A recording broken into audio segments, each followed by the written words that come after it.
সবসময়ই বিভিন্ন কর্মকাণ্ডের মাধ্যমে আলোচনায় থাকেন বিশ্বের অন্যতম শীর্ষ ধনী ও প্রযুক্তি উদ্যোক্তা ইলন মাস্ক। তবে এবার বাংলা লেখার বিরোধিতা করে আলোচনায় এলেন এই ধনকুবের। কিন্তু হঠাৎ এত কিছু ছেড়ে বাংলা লেখার পেছনেই কেন পড়লেন মাস্ক? বিস্তারিত শিহাব ইসলামের রিপোর্টে। মার্কিন নির্বাচন থেকেই নতুন করে আলোচনায় ইলন মাস্ক।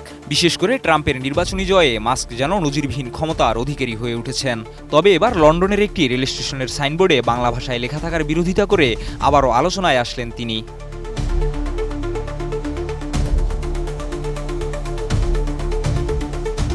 সামাজিক যোগাযোগ মাধ্যম এক্সে যুক্তরাষ্ট্রের পার্লামেন্ট সদস্য রুপার্ট লয়ই একটি ছবি শেয়ার করেছেন, যা পূর্ব লন্ডনের টাওয়ার হ্যামলেটস এলাকার হোয়াইট চ্যাপেল পাতাল রেল স্টেশনের।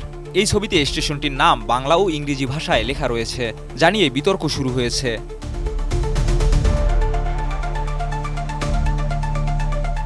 রুপার্ট লয়ই এক পোস্টে জানিয়েছেন, এটা লন্ডন, এখানে স্টেশনের নাম শুধুমাত্র ইংরেজিতে লেখা উচিত।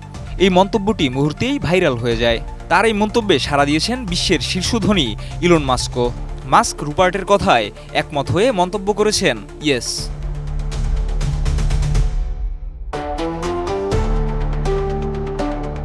এদিকে অনেক রাজনৈতিক ব্যক্তিত্ব রুপার্ট লয়ের দৃষ্টিভঙ্গিকে সমর্থন করেছেন। আবার অনেকেই মনে করেন একাধিক ভাষায় সাইনবোর্ড থাকা কোনো সমস্যা নয়।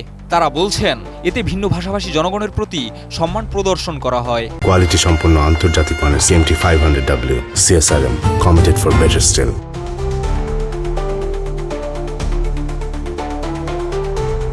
হোয়াইট চ্যাপেল স্টেশনে বাংলা সাইনবোর্ডটি 2022 সালে স্থাপন করা হয়। পূর্ব লন্ডনে বসবাসকারী বাংলাদেশি জনগণের অবদানকে সম্মান জানাতে টাওয়ার হ্যামলেটস কাউন্সিল এই উদ্যোগ নেয়। বাংলাদেশের ভাষা ও সংস্কৃতির প্রতি সম্মান জানিয়ে এই সাইনবোর্ডটি বসানো হয়, যার খরচও বহন করেছে স্থানীয় কাউন্সিল।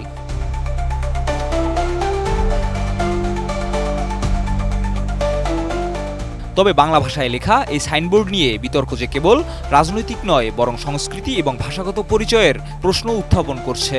সে বিষয়টি মূলত আলোচনা তীব্র করেছে। এখন দেখার বিষয়, বাংলা লেখা এই সাইনবোর্ড নিয়ে মাস্কের এমন মন্তব্যে দেশটির সরকার ও স্থানীয় কাউন্সিল কী সিদ্ধান্ত নেয়। শিহাব ইসলাম, ATN নিউজ।